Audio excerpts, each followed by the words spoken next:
Bonjour, quelques explications concernant ces amplifications, simplifications, droite des nombres liées aux fractions. Tout d'abord, un petit peu de vocabulaire. Une fraction, c'est en fait une division. Quand on écrit 5 quarts, ça c'est le numérateur, le 5, et ça c'est le dénominateur. Si vous avez des doutes avec ces deux nombres, pensez au mot nuage comme numérateur, et la plupart du temps, les nuages sont en haut.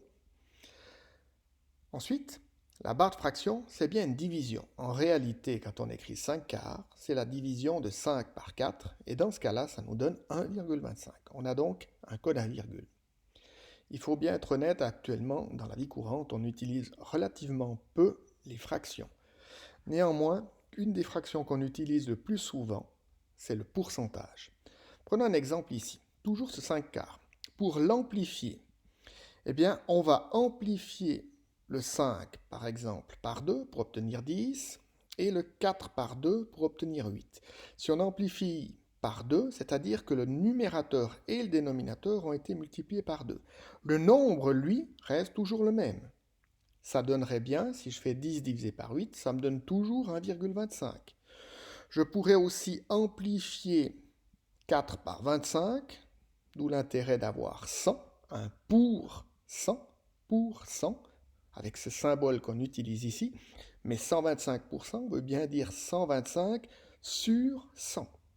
Et si j'ai amplifié 5 quarts par 25, 5 fois 25, 125%.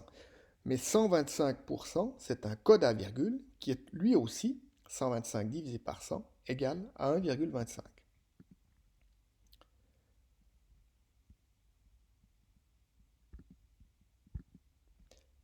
Simplifier. Simplifier, c'est l'inverse d'amplifier, c'est-à-dire diviser le numérateur et le dénominateur par le même nombre. Prenons un exemple ici, 30 sur 18, 30 18e. Si je simplifie par 2, eh bien j'obtiens 15 sur 9. Maintenant, 15 et 9 sont des multiples de 3, je peux donc simplifier par 3. Je rappelle que si on simplifie, c'est pas la même chose que diviser, parce que je vais avoir le même nombre, d'où le signe égal ici. Si je simplifie par 3, ça me donne 5 sur 3. À ce moment-là, 5 et 3 sont deux nombres entiers dont on ne peut pas aller plus loin, ils sont donc irréductibles. On va parler d'une fraction irréductible. Et sur la droite des nombres, si on reprend le premier exemple, 5 quarts ici, eh bien 5 quarts, c'est égal à 1,25, comme 10 divisé par 8, 18e, 26e, 125%.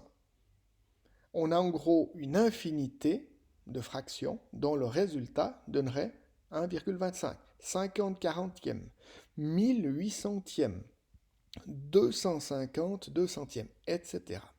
Parmi toute cette série, trois nous intéressent, le pourcentage, la fraction irréductible et le code à virgule.